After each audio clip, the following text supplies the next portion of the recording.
Hey, my friend, I hope your week is starting off right. I'm so excited to bring you what I'm bringing you today because anytime that I can help someone to avoid some of the common pitfalls that I've had in my own life and just avoid some of the pain through trial and error, I am so blessed to be able to do that. And today we're going to be talking about negotiation.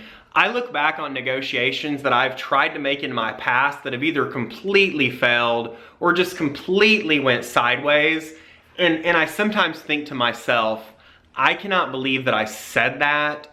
I cannot believe that I did that. I can't believe I expected this person to actually give me what I was asking for.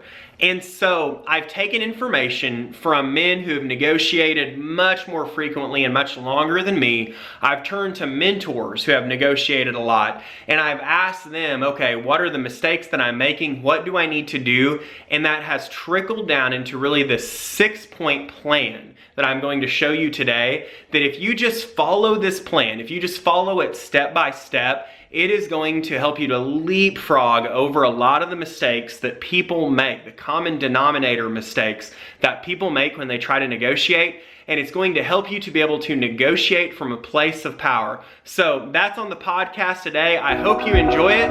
We will see you in the tutorial.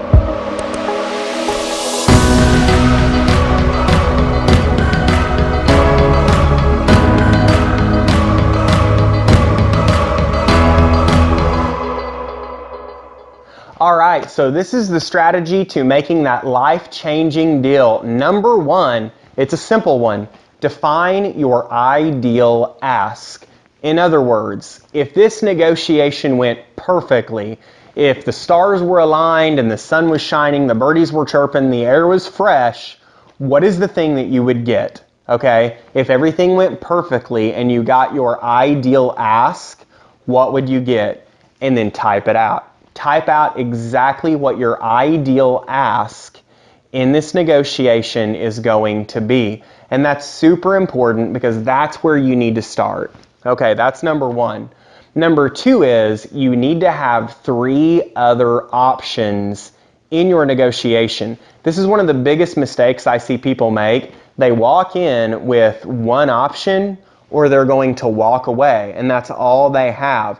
And I've heard people say the fewer options the better because it makes it clear and simple. I completely disagree with this idea for the psychology, and this is for 2 reasons, and you can decide whether you agree with me or not. Number one, if you go in and you are basically saying it's either this deal or I walk away, then we'll call him your adversary in this situation, the other person you're negotiating with, they think they have an ultimatum. Even if they don't think it consciously, somewhere they feel like, okay, I have to do this or he's going to walk away. That's what it does for them. So it already puts them in a place of defense. The second thing that it does for you is that it makes you start to think, okay, if these are the only 2 options that I have, then I really have to get this thing done, right? Because clearly this is what I really want. It's either get this or walk away. Then it really puts you in a place of high stress, and for some people, it can put them in a position of survival mode. So here's the 3 other options you need. A was the ideal ask. B is simply the second option. It's an option below your ideal ask, below what you want ideally, but good enough so that you will still go through with the deal. Pretty simple. Okay, the third option is a walk-away option.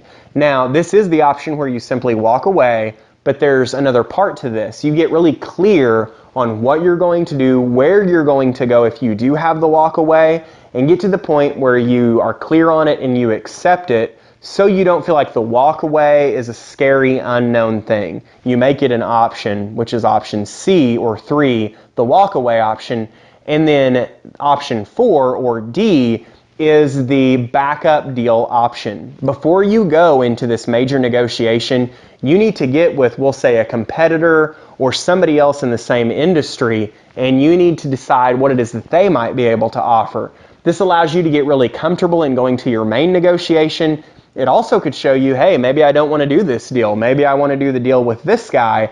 And it gives you that feeling that, hey, if I do want to, and this doesn't work out, I can always go to this other guy. So option D is to have the backup deal option. Again, these are all things that just give you more freedom and allow you to feel psychologically a little more like you're in control and a little more like you're in the driver's seat. Okay, so number 3 is that you need to establish an empathetic identity for your adversary.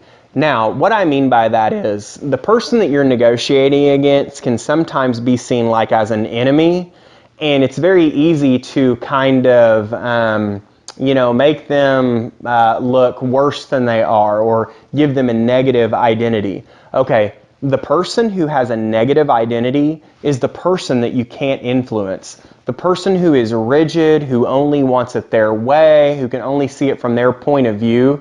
If you have that belief, that's the person you can't influence. So you have to go into the negotiation thinking empathetically of that person, thinking about why they might want things a certain way, thinking about who they are, establishing a positive identity for them so you can influence them. And it will also help you to see things a little bit differently and maybe help them to get what they want at the same time as getting what you want. Okay, number 4 is to determine really clearly, just like number 1, how you're going to provide the greatest value. I heard a quote once, and it's a great quote. It says, "The person who can provide the greatest future value is the person with the greatest power in a negotiation." Now, the caveat of that is that you're able to clearly define that you do provide the greatest value. And so for the achiever, the person who's already mastered something to a high level, you really just have to get clear on what that great value is. You have to be able to verbalize that to the other party. And if you do that most effectively, you hold the greatest power in negotiation because you have something that they really want and they really need. So get really clear, what is it that you provide that is of such massive value to your adversary? Once you've done all this, number 5 is to seek counsel and plan the conversation, plan the presentation, plan the negotiation. Now, the reason you need to seek counsel for this, and this comes from painful past experience, I will be getting ready for a negotiation and I'll determine what it is that I'm going to do. And then I just happen to ask a mentor what they think of this, and they say, no, you don't want to do it like that, or you don't want to say that, or you don't want to give that option. And I might get defensive and I might say, but what do you mean? Like, I think this is a really good idea, and kind of challenge what they're saying to me. And the more patient mentors will say, this is really why, and this is what you need to do. And more often than not, they're right. And I kind of go back to the Gospels and the New Testament that say that you can see the speck in your brother's eye, but you can't see the plank in your own eye. You know, many times it's very hard for us to see the holes in our strategy. Okay, we can see the problems and holes with someone else's, but not our own. This is why you need to bring a mentor into the planning process, into that presentation, into the negotiation. And they're going to help you see what it is that you need to see. And that brings me to number 6, which is practice, practice, practice. And it kind of makes me think of whenever I give a lesson in the auditorium at church, and I don't do that often, but when I do, I will plan that thing, and after I have it completely prepared, I will go over it out loud 7 or 8 or 9 times so that when I go into the auditorium, I've already done it 7 or 8 times, and I'm confident that I'm going to be able to present it persuasively. Kind of makes me think of Michael Jordan. He would practice harder in practice than he would play in games so that the game would be easier than practice, and he was confident going into it. If you think about negotiation and how much of that is mental and emotional, I cannot think of a better example of where you need to practice and practice harder than you're going to in the game. You get so prepared, you're so confident that you know and you can articulate what the value is that you provide.